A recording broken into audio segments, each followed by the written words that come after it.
మహాకరుడ నీ ఘనమైన ఉన్నతమైన శ్రేష్ఠ నామాన్ని స్తుతులు చెల్లిస్తున్నాం. సాయంకాల సమయంలో మరోసారి మేమంతా ఈ బైబిల్ తరగతుల్లో కూడుకొని లేఖనాల కొన్ని విషయాలు ఈ పిల్లలకు తెలియజేస్తూ ఉండగా అవి వ్యర్థం కాక తండ్రి పిల్లలు వాటిని విని గ్రహించి పరిశీలించి వాక్య ప్రకారంగా బ్రతకడానికి సహాయం చేయండి. ఈ స్థలానికి వచ్చిన ప్రతి బిడ్డను కూడా ప్రేమగా దీవించి మీరే మహిమ పొందుకోమని క్రీస్తు పేరటి ప్రార్థన సమర్పించుకుంటున్నాము తండ్రి. దేవుని పిల్లలారా, ప్రభునందు ప్రయాసకు ఫలితమేమి? ఈరోజు ఈ భూమి మీద ఈ 60, 70, 80 సంవత్సరాల కాలంలో మనిషి చాలా ప్రయాసపడుతున్నాడు. సుమారుగా ఈరోజు ఈ భూమి మీద 95 లక్షల జీవరాశులు ఈ భూమి మీద ఉన్నప్పటికీ అవి కష్టపడుతున్నాయి అని మనం అనుకుంటున్నాం. కానీ వాటికంటే ఎక్కువ జ్ఞానం కలిగినటువంటి మనుషులము మనమే కష్టపడుతున్నాం, మనమే ప్రయాసపడుతున్నాం. ఎంత కష్టపడుతున్నాం, ఎంత ప్రయాసపడుతున్నాం అంటే చాలా ప్రయాసపడుతున్నాం, చాలా కష్టపడుతున్నాం. దేవుని పిల్లలారా, సహోదరి సహోదరులారా, మరి మనిషి ఎన్ని విద్యలు నేర్చుకున్నాడు అని అంటే 1 కోటి విద్యలు నేర్చుకున్నాడట. ఏమండి, భూమి మీద బ్రతకడానికి 1 కోటి విద్యలు నేర్చుకున్నాడట. అది ఇంతకీ దేనికోసం అని అంటే ఈ జానడు పొట్ట కోసమే మనిషి కష్టపడుతున్నాడు. ఉదయం లేచింది మొదలుకొని రాత్రి పడుకునేటంత వరకు విశ్రాంతి లేకుండా ప్రతి మనిషి కష్టపడుతున్నాడు, ప్రతి మనిషి ప్రయాసపడుతున్నాడు. అయితే దాని వలన ప్రతిఫలం ఉందా?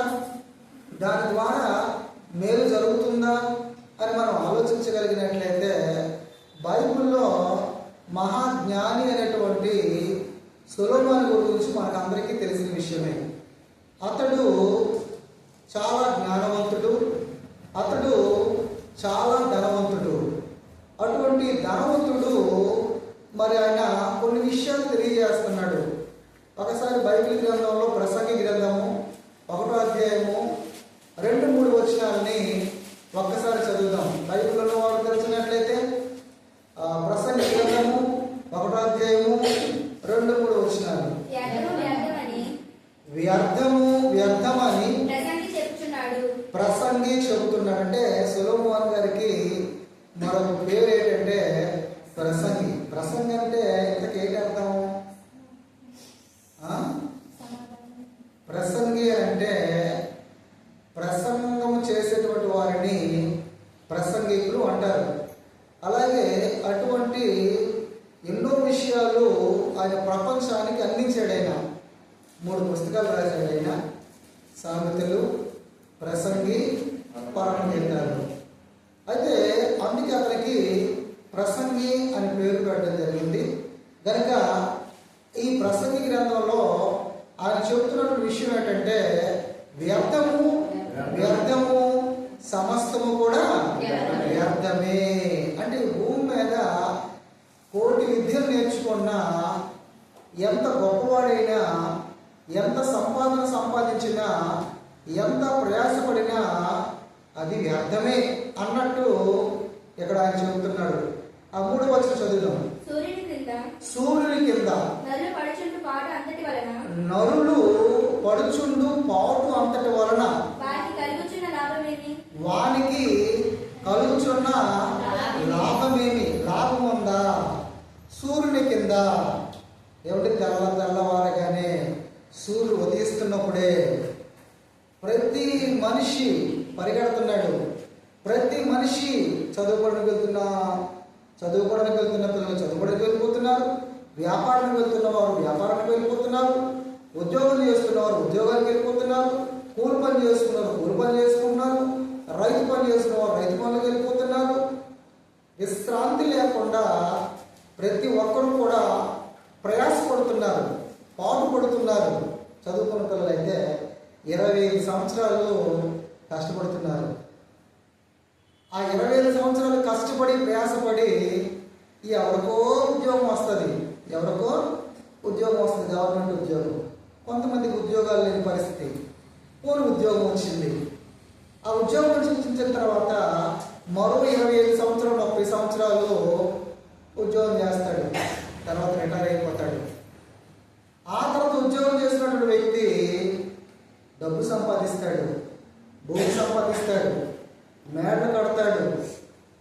ఏమంటే 60, 70, 80 సంవత్సరాల కాలంలో కట్టిన తర్వాత చనిపోయిన తర్వాత ఆ మనిషి అలా వెళ్ళిపోతాడు, ఆ మనిషిని అలా తీసుకుని వెళ్ళిపోతారు. ఎలా వచ్చాడో అలాగే వెళ్ళిపోతాడు. మరి ఇన్ని సంవత్సరాలు కష్టపడి, ఇన్ని సంవత్సరాలు చదివి, ఇన్ని సంవత్సరాలు సంపాదించిన సంపాదన తీసుకుని వెళుతున్నాడా? లేదే. అంటే సూర్యుని కింద మనిషి పడుచుంటూ పాటు వలన ఏమి లాభం? అది వ్యర్థమే అని సొలొమోను గారు తెలియజేస్తున్నారు. నిజమా? నిజమేనండి. మన కళ్ళ ముందు ఎంతోమంది చచ్చిపోతున్నారండి, మన కళ్ళ ముందు ఎంతోమంది మరణిస్తున్నారండి. వారు ఏమైనా తీసుకెళ్ళి వెళ్ళిపోతున్నారా? ఏమీ తీసుకొని వెళ్ళడం లేదు. ఈ మధ్య కాలంలో ఎవరు? రతన్ టాటా. ఆయన చాలా ధనవంతుడు, ఎంతో డబ్బు సంపాదించాడు. చనిపోయిన తర్వాత ఏమి తీసుకొని వెళ్ళిపోలేదు. కనుక దేవుని పిల్లలారా, ప్రభువునందు ప్రయాసపడితే దానికి ప్రతిఫలం ఉంది. కానీ మన కోసం, మన పిల్లల కోసం, మన కుటుంబం కోసం మనం కోటి విద్యలు నేర్చుకొని అహర్నిశలా ప్రయాసపడి తీసుకెళ్ళిపోయేది ఏది కూడా లేదు. ఇక్కడ చెబుతున్న మాట అదే. సూర్యుని కింద నరులు పడుచుండు పాటు అందటం వలన వారి కలుచున్న లాభమేమి కూడా లేదన్నట్టు ఇక్కడ చెప్పడం జరుగుతుంది. మరొక మాట అదే ప్రసంగి గ్రంథం 2వ అధ్యాయము 22వ వచనం చదువుదాం. ప్రసంగి గ్రంథం సూర్యుని కింద నరునికి తటస్థించు ప్రయాసం అంతటి చేతను వాడు తలపెట్టు కార్యములన్నిటి చేతను వానికి ఏమి దొరుకుతున్నది అంటే వాడికి ఏమి దొరకడం లేదట, వాడు తీసుకుని వెళ్ళిపోవడం లేదట. ఎంతోమంది మహానుభావులు, ఎంతోమంది చక్రవర్తులు, ఎంతోమంది మేధావులు, ఎంతోమంది నాయకులు, ఎంతోమంది గనులు చచ్చిపోతున్నారండి. ఒక ఇందిరా గాంధీ, ఒక రాజీవ్ గాంధీ, ఒక వైఎస్ఆర్ గారు, ఒక జయలలిత గారు, ఎంతమంది అండి. ఒక పివి నరసింహారావు గారు, ఎన్నో భాషలు వచ్చాయనికి, ఒక ప్రధానమంత్రిగా పనిచేశాడు. వారు సంపాదించిన సంపాదన మోసుకొని వెళ్ళిపోవడం లేదు. వారు పడిన ప్రయాసం వలన వారికి లాభం లేదు. వారికి ఏం దొరుకుతుంది? ఏమీ లేదట, ఏమి కూడా లేదు అన్నట్టు బైబిల్ మనకు సెలవిస్తుంది. మరొక మాట ప్రసంగి గ్రంథం 3వ అధ్యాయము 9వ వచనం. కష్టపడిన వారికి తమ కష్టం వలన వచ్చిన లాభం అంటే ఏ లాభం లేదు అని సొలొమోను గారు తెలియజేస్తున్నారు. మనిషి కష్టపడుతున్నాడు, ఆ కష్టం వల్ల వచ్చిన రాబడి, ఆ పని వల్ల వస్తున్నటువంటి ప్రతిఫలము ఏమి లేదే, ఏమి కూడా లేదే. వారికి లాభం ఏమి అంటే తీసుకుని వెళ్ళలేమా? తీసుకుని వెళ్ళలేము. పూచికి పొల్లైనా తీసుకుని వెళ్ళలేమా? తీసుకుని వెళ్ళలేము. మరి ఎంత ప్రయాసపడుతున్నాం, ఎంత కష్టపడుతున్నాం ఏంటి? ప్రతి కుటుంబ వ్యవస్థలో తల్లి ఉదయం లేచిపోయి పిల్లల క్యారేజీలు కట్టేసి చదివించడానికి ఒకరోజే 2 రోజులండి, ప్రతిరోజు కష్టపడుతుంది. పిల్లలు ప్రయోజకులు అవుతారని, పిల్లలు ఉద్యోగస్తులు అవుతారని, పిల్లలు డబ్బులు సంపాదిస్తారని, పిల్లలు సుఖంగా బ్రతుకుతారని అని తల్లి సుమారుగా 20 సంవత్సరాలు 25 సంవత్సరాలు ప్రయాసపడే తల్లిదండ్రులు. తండ్రి కష్టపడతాడు, తల్లి కష్టపడుతుంది పిల్లల కోసం. పిల్లలు కష్టపడతారు, అందరూ కష్టపడతారు, అందరూ ప్రయాసపడతారు. కానీ ఆ ప్రయాస వలన లాభమేమి? అందరూ బ్రతుకుతున్నారే, అందరూ జ్ఞానం పట్టగలరు కదండి. అంటే మన కోసం మనం కష్టపడితే దానికి ప్రతిఫలం లేదు, దానికి లాభం లేదు, దానికి లాభము లేదు. ఎంతోమంది ఈరోజు భూమి మీద పోటీ పడుతున్నారు కష్టపడడానికి, గొప్పవారు అవడానికి ప్రయాసపడుతున్నారు. సంపాదన, బంగారం, భూమి, మేడలు, బళ్ళు ఇవన్నీ సంపాదిస్తున్నారు. తీసుకుని వెళ్తున్నారండి, తీసుకుని వెళ్ళలేదు. మరొక మాట ఒకసారి బైబిల్ గ్రంథంలో మనం చూడగలిగినట్లయితే దేవుని పిల్లలారా, మరి అదే ప్రసంగి గ్రంథము 4వ అధ్యాయము 2వ అధ్యాయము 4వ వచనం. నేను గొప్ప పనులు చేయబోనుకుంటున్నాను. నేను గొప్ప పనులు, ఇక్కడ ప్రసంగి గారు సొలొమోను గారు చెబుతున్నారు, నేను గొప్ప పనులు చేయబోనుకుంటుని. ఎన్ని పనులు అంటే ఎవరు చేయలేని పనులు చేశాడు ఆయన. ఆయనకి సుఖము కోసం, సంతోషం కోసం, ఆనందం కోసం నేను గొప్ప పనులు చేశాను. ఎన్ని పనులు చేశాడట? నా కొరకు, తన కొరకు ఇండ్లు కట్టుకుంటుకున్నాడట, ద్రాక్ష తోటలు నాటించుకున్నాడట, నా కొరకు తోటలను, శృంగార వనములను వేయించుకొని వాటిలో సకల విధములైనటువంటి ఫల వృక్షములను నాటించుకున్నాడట. సొలొమోను గొప్ప ధనవంతుడు. అటువంటి వ్యక్తి ఇల్లు పనులు చేస్తున్నాడంటే చాలా పనులు చేస్తున్నాడట, ఇల్లు కట్టించుకుంటున్నాడు. ఎన్ని ఇల్లు ఒక్కడొక్కలేదు, మనమైతే ఒక రెండు కడుతున్నాం. సొలొమోను అట బోల్డ్ ఇల్లు కట్టించాడట. 1000 మంది భార్యలు కదండి, చాలా డబ్బు ఉంది కదండి, పెద్ద పెద్ద అంతస్తులు కట్టించాడట తన కొరకే. అది ఎంత కష్టం. ఒక ఇల్లు కట్టాలంటే ఎన్నో సంవత్సరాలు పడుతుంది. ఇల్లు కట్టేవాడు 14 సంవత్సరాలు పట్టింది. సొలొమోను గారు చాలా చాలా ఇల్లు కట్టుకున్నాడట. అలాగే ద్రాక్ష తోటలు, ఒక తోటే మనం నాటినంత చాలా కష్టం. ఎన్నో తోటలు, ఏమండి తోటలలో చెట్లు నాటించాడు, ఎన్నో ఎకరాలు. ఎంత కష్టం అనుకుంటున్నారు? చాలా కష్టం కదండి. ఒక మొక్కేసి దానికి నీరేసి పెంచడమే చాలా కష్టం మనకి. అలాంటిది తోటలకు తోటలే సొలొమోను గారు వేసుకున్నాడు తన కోసం. అలాగనే శృంగార వనములను వేయించుకుని వాటిలో సకల విధములైన ఫల వృక్షములను నాటించడం. ఎన్ని రకాల వృక్ష ఫలాలు ఉన్నాయో అన్ని చెట్లేసాడట. శృంగార వనం, అందమైన వనాలని తన కొరకు నాటించినట్టు. ఇదంతా ప్రయాస, ఇదంతా కష్టం. ఎంత కష్టం అనుకుంటారు? చాలా కష్టం కదండి. ఎన్నో తోటలు, ఎన్నో ఇల్లు, తన కొరకు కష్టపడుతున్నాడు, తన కొరకు ప్రయాసపడుతున్నాడు. ఇంకా వృక్షములో నారుమల్లుకు నీరు పోవటకై నేను చెరువులు నవ్వించుకుంటుని. చెట్లు తోటలు వేసినంత మాత్రాన నీరు ఉండాలి కదండి అమ్మా. ఇప్పుడు చూడమ్మా, నీరు ఉండాలి కదా. ఒక చెట్టు వేస్తేనే దానికి నీరు వేయడం మనకు చాలా కష్టం. దాన్ని పెంచాలా, దాన్ని బ్రతికించాలా. తోటలు వేస్తే వాటి నీరు పెట్టాలి కదా.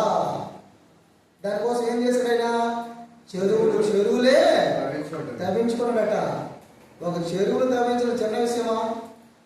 ఇప్పుడు టెక్నాలజీ పెరిగింది,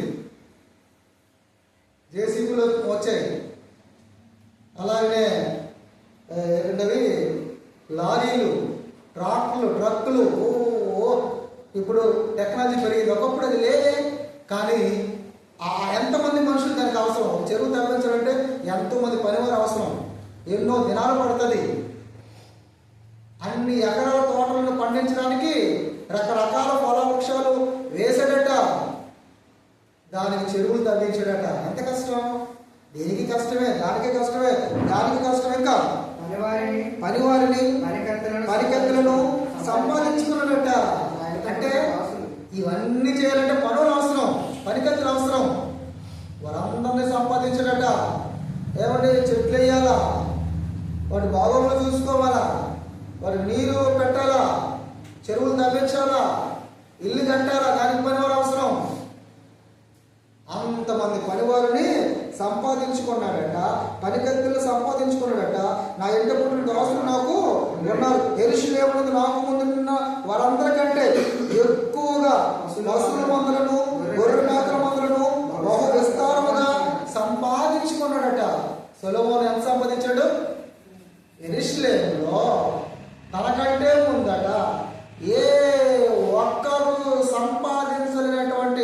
పశువుల మందలు, గొర్రెల మందలు సంపాదించాడట.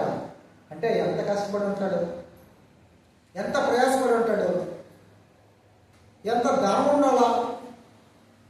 తనకంటే ముందు ఎవరు అంత సంపాదించలేదట.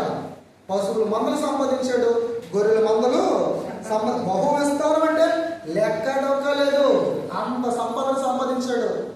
కిందకి, నా కొరకు నేను వెండి బంగారములను రాజులను రాజులు సంపాదించే సంపదను ఆయా దేశములలో దొరుకు సంపదను నేను కూర్చుకుంటుని. వెండి బంగారములు ఆయన బాగా సంపాదించాడట. రాజులు సంపాదించే సంపదను, ఆయా దేశంలో దొరుకు ప్రతి సంపదను కూర్చుకున్నాడట. అంటే తను సంపాదించిన సంపాదన, అనేకులు సంపాదించిన సంపదను కూడా ఇతడు కూర్చుకున్నాడట. నేను గాయకులను గాయకురాట్లను మనుషులు హెచ్చించే సంపదలను సంపాదించుకొని బహుమంది ఉత్పత్తులను ఉంచుకుంటుని. ఇతడట మంచి మంచి సింగర్లు, గాయకులు. ఎవరు కొంతమంది పాటలు పాడితే ఉపశమనం పొందుతారండి. బాధల్లో పాటలు పాడితే హాయిగా ఉంటుందండి.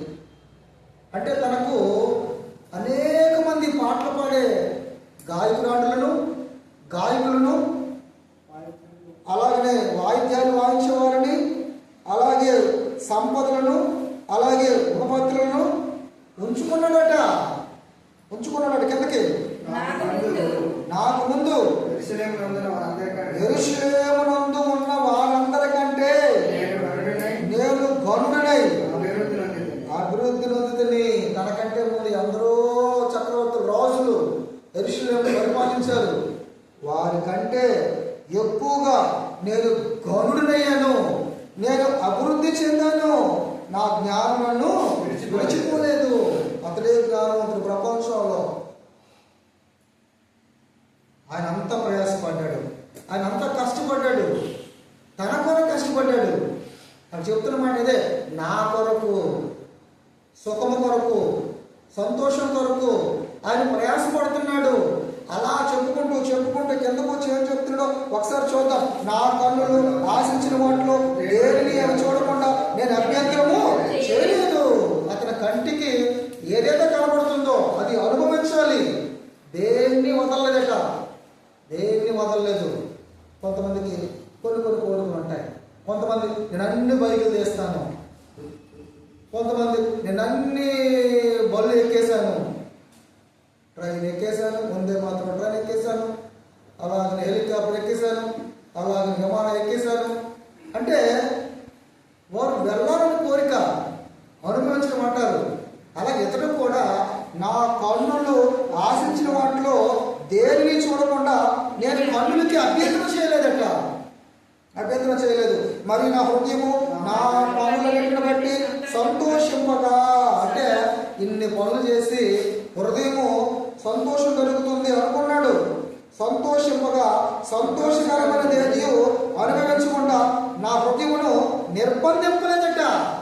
ఏది అక్కడ సంతోషం అంటే అది అనుభవిస్తున్నాడట, దానికోసం ప్రయాసపడుతున్నాడట, దానికోసం కష్టపడుతున్నాడట. తోటలు, శృంగార వనాలు, ఏమండి, గాయకులు రాండ్లను, చెట్లను, రకరకాల వృక్ష ఫలాలను, అలాగనే చెరువులను, ఎన్నైతే తన మనసులో ఉన్నాయో దేన్ని నిర్బంధించకుండా అన్ని పనులు చేయడం సిద్ధపడ్డాడు. ఇదే నా పనుల వలన నాకు దొరికిన భాగ్యం. ఇక్కడ చెబుతున్నాడు చివరిగా, అప్పుడు నేను చేసిన పనులన్నీ వాటి కొరకే నేను పడిన ప్రయాసమంతయు, అప్పుడు నేను చేసిన పనులన్నీ వాటి కొరకే నేను పడిన ప్రయాసమంతయు నేను నిదానించి ఆలోచించగా వివేచింపగా అవన్నీ కూడా వ్యర్థమే. అంటే ఆలోచించాడట, ఇన్ని పనులు చేశాడట, నిదానించి తన ప్రయాస వల్ల ఫలితం ఏది, ఎందుకు ఎంత కష్టపడ్డాను, ఎందుకు ఎంత ప్రయాసపడ్డాను? బంగారం, వెండి, ధనం, ఏమండి పరివారు, పనికెత్తులు, ఆస్తి, అంతస్తు సంపాదించి వారికంటే ముందు యెరూషలేములో అతనికంటే గొప్పవాడు ఎవరు లేడు. అంత గొప్ప సంపాదించి ఒక్కసారి ఆలోచన చేస్తున్నాడట, నిదానించి పరిశీలిస్తున్నాడట. ఇదంతా వ్యర్థమే. ఒకడు గాలికి ప్రయాసపడినట్టుగాను నాకు ఆగుపడను. సూర్యుని కింద లాభకరమైనది అది లేనట్టు నాకు గాలికై. అంటే ఎంత ప్రయాసపడినటువంటి ఈ సొలొమోను గారు ఇది వ్యర్థం, ఇదంతా కూడా అంటే ఈ భూమి మీద మనం పడుతున్న ఈ పాటు, మనం పడుతున్న ఈ ప్రయాస, మనం పడుతున్న ఈ కష్టం వల్ల లాభం లేదట, ప్రయోజనం లేదట, వ్యర్థం వ్యర్థం వ్యర్థం. ఎవరు చెప్పారు? ప్రపంచంలో మహాజ్ఞాని చెప్పాడు. మనం కొన్ని సందర్భాల్లో కొంతమంది గొప్పలు చెప్తేనే మనం వింటాం, సామాన్యులు చెప్తే వినం. ఏమంటే ఒక థమ్స్అప్ తాగండి అని చెప్పి ఒక సల్మాన్ ఖాన్ చెప్తే మనం తాగుతాం. ఎందుకు? ఆయనకి చాలా పేరు ఉంది. అలాగనే ఇవన్నీ చెప్పింది ఎవరు? ప్రపంచంలో గొప్పవాడైనటువంటి సొలొమోను గారు చెప్తున్నారు. మరి మనం వినాలి కదండి, మనం గ్రహించాలి కదండి. మరొక మాట ఈరోజు 5వ అధ్యాయము 15 వచనం, ప్రసంగి గ్రంథం 5వ అధ్యాయం.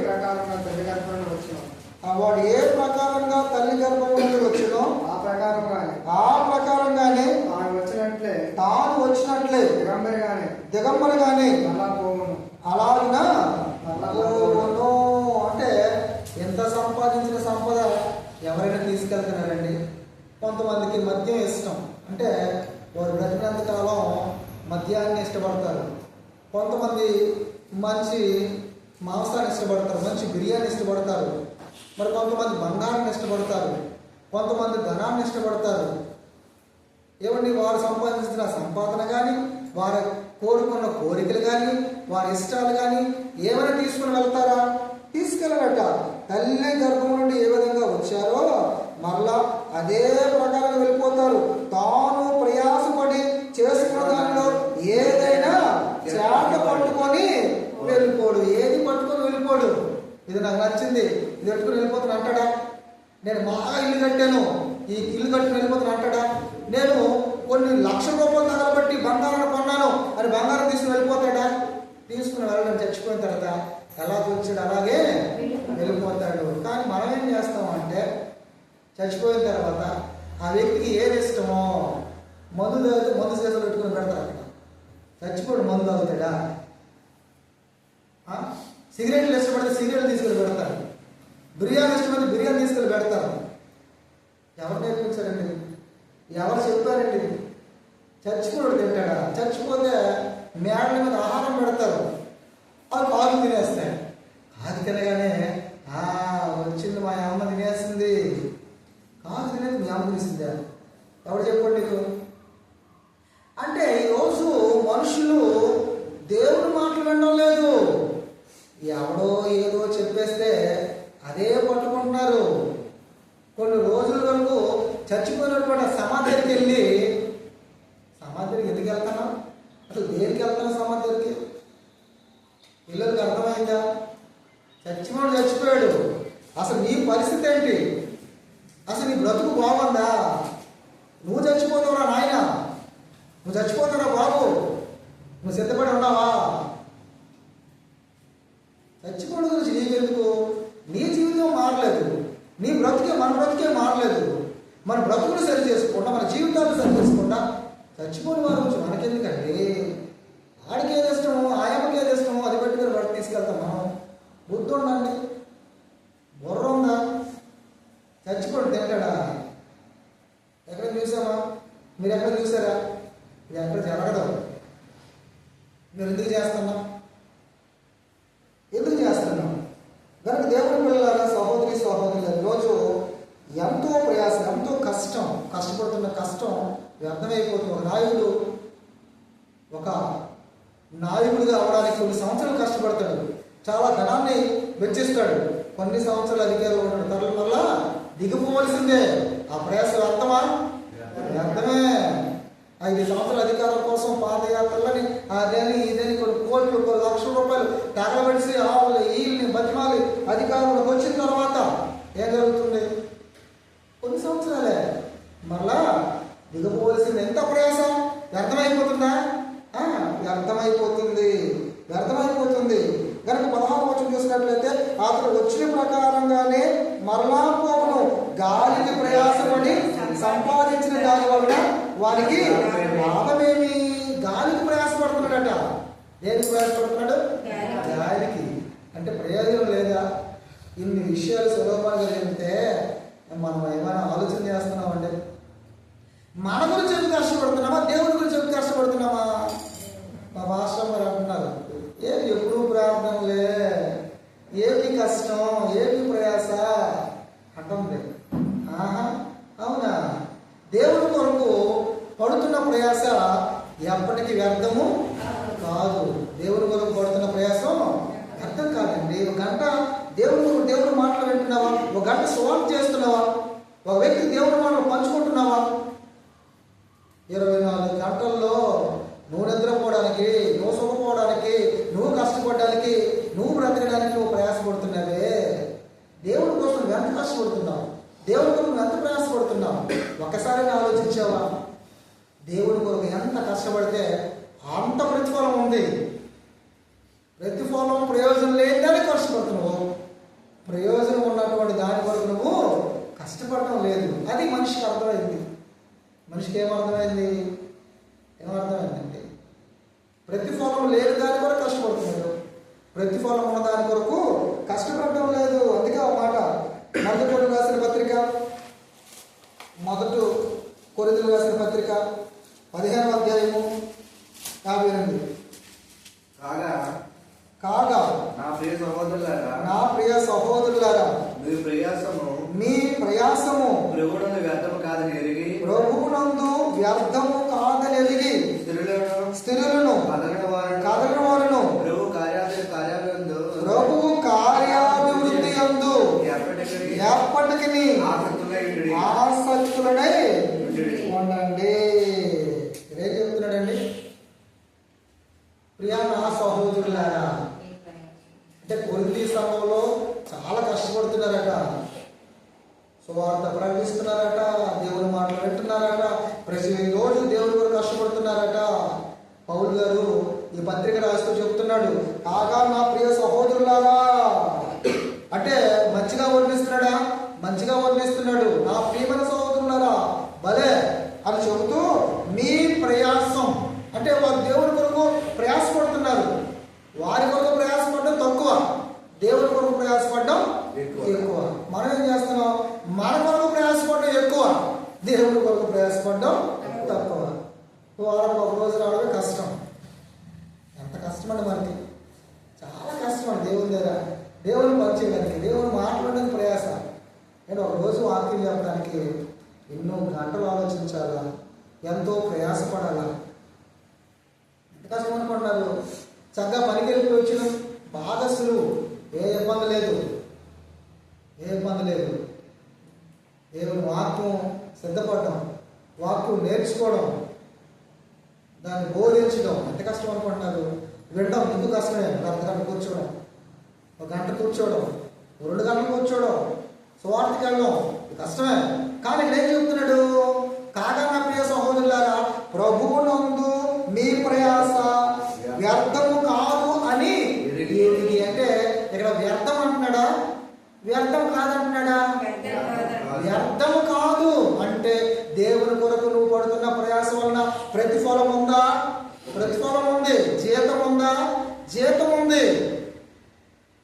అలా చెప్తున్నాడు, స్థిరులను కదలిన వారును ప్రభు కార్యాభివృద్ధి యందు ఎప్పటికీ ఆసక్తులై ఉండాలి.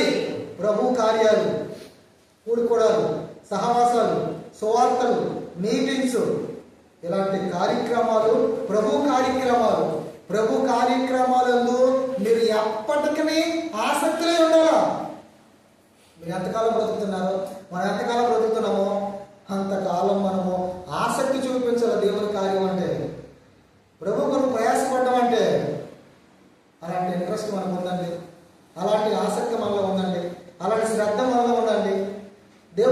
లేజీగా భావిస్తున్నామండి. దేవుడు కూడా ఎక్కువ కష్టపడుతున్న ఆలోచన వల్ల ఉందండి. అలా ఉంటే అది ఎప్పటికీ వ్యర్థం కాదట.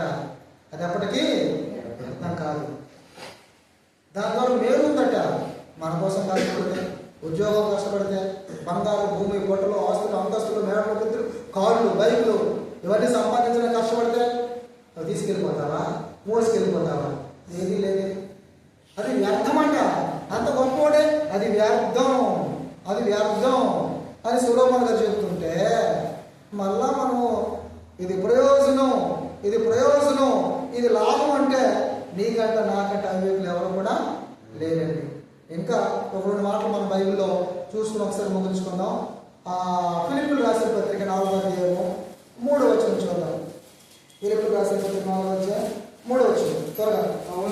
అవును, నిజమైన సహకారి, నిజమైన సహకారి ఆ స్త్రీలు క్లెమెంతుతోను నా ఇతర సహకారులతోను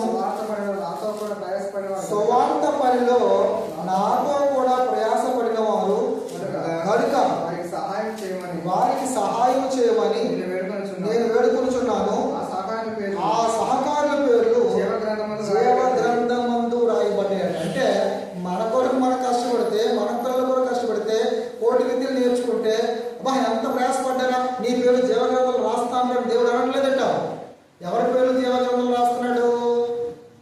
ప్రభువునందు ప్రయాసపడే వారి పేర్లు, సువార్త పనిలో సహకారులుగా ఉండేవారి పేర్లు, అలాగే ఆ విషయంలో దేవుని పనిలో ప్రయాసపడే వారి పేర్లు ఎక్కడ రాయబడుతున్నాయి? జీవగ్రంథంలో రాయబడుతున్నాయి. ఆధార్ కార్డులో పేరు రాయకపోతే ఆధార్ కార్డులో మన పేరు లేకపోతే వెంటనే వెళ్తాం, సచివాలయానికి వెళ్తాం, మీ సేవకి వెళ్తాం, మన పేరుని అందులో రాయించుకుంటాం. అలాగే ఆరోగ్యశ్రీలో పేరు లేకపోతే అది చేయించుకుంటాం. అలాగే ఓటు వేసుకోవడానికి మన పేరు లేకపోతే దాన్ని రాయించుకుంటాం. అంటే ఇలాంటికైతే మనం శ్రద్ధ చూపెడతాం. కానీ జీవ గ్రంథంలో మన పేరు ఉండాలంటే ప్రభు పనిలో నీవు ప్రయాసపడాలి. అప్పుడు ఆయన నీ పేరు రాస్తాడట. జీవ గ్రంథంలో నీ పేర్లు ఎంతమంది ప్రయాసపడుతున్నారు, ఎంతమంది కష్టపడుతున్నారు, వారి పేర్లన్నీ కూడా దేవుని జీవ గ్రంథంలో దేవుడు రాస్తాడట. ఇందులో పేరు రాసుకోకపోయినా ఇది కొంతకాలమే. జీవగ్రంథంలో నీ పేరుంటే, మన పేరుంటే శాశ్వత కాలం పరలోకంలో మనం వచ్చామన్నమాట. ఒకసారి రోమపత్రిక 16వ అధ్యాయం 12వ వచనం. రోమపత్రిక 16వ అధ్యాయం 12వ వచనం. ప్రభువునందు ప్రయాసపడు త్రుఫైనాకును త్రుఫోసాకును వందనాలు, ప్రియురాలకు పెర్సిస్సులకు వందనములు. ఆమె ప్రభువునందు బహుగా ప్రయాసపడు. ఇక్కడ కొంతమంది వ్యక్తులు ఈ ఎవరి యందు ప్రయాసపడ్డారట? ప్రభువునందు ప్రయాసపడ్డారట. త్రుఫైనాకును త్రుఫోసాకును వందనాలు చెప్తున్నాడు పౌలు గారు. అబ్బాబ్బాబ్బా భలే కష్టపడ్డారండి ప్రభువునందు. వారిని మెచ్చుకుంటున్నాడా? తన కొరకు కష్టపడుతున్న వారిని మెచ్చుకుంటున్నాడా? డబ్బు సంపాదించిన వారిని మెచ్చుకోలేదు. ఉద్యోగాల కోసం కష్టపడి ప్రయాసపడుతున్న వారిని మెచ్చుకోలేదు. పౌలు గారు ఎవరిని మెచ్చుకుంటున్నట? ప్రభువునందు ప్రయాసపడుతున్నవారు, సువార్తలో ప్రయాసపడుతున్నవారు, వాక్యం నేర్చుకోవడం ప్రయాసపడుతున్నవారు, పరలోకానికి వెళ్ళడానికి అనేక విషయాలు నేర్చుకుంటున్న వారి కొరకు గొప్పగా చెప్తున్నాడు. వారికి వందనాలు. అలాగే పెర్సిస్ అయితే ఆమెకి మరీ వందనాలు. ఆమె ప్రభువునందు బహుగా ప్రయాసపడదు. ఎక్కువ దేవుని కొరకు ప్రయాసపడదట. మనం ప్రయాసపడుతున్నావా? మనం ప్రయాసపడుతున్నావా? దేవుని పిల్లల సహోదరుల ప్రయాసపడాలి. మన కొరకు, మన పిల్లల కొరకు, మన కుటుంబం కొరకు మనం ప్రయాసపడుతున్న ప్రయాస ఎక్కువ. దానివల్ల ప్రతిఫలం లేదట. అది వ్యర్థం. వాడి గాలికే ప్రయాసపడినట్టు ఉంది. అది ప్రభువునందు ప్రయాసపడితే, అది దేవుని పనిలో ప్రయాసపడితే, సువార్తలో ప్రయాసపడితే, దేని కొరకు ఎక్కువ ప్రయాసపడుతున్నాం? మన కొరకు కదండి. దానివల్ల లాభం లేదట. దేవుని కొరకు ప్రయాసపడుతున్నావా? అలాగైతే లాభం ఉందట, అలాగైతే ప్రయోజనం ఉందట, ప్రతిఫలం ఉందట. అలాగే ఉండాలని తెలియజేస్తూ ఈయన మాటలు ముగిస్తున్నాను. మరి ఈ సమయంలో యథావిధి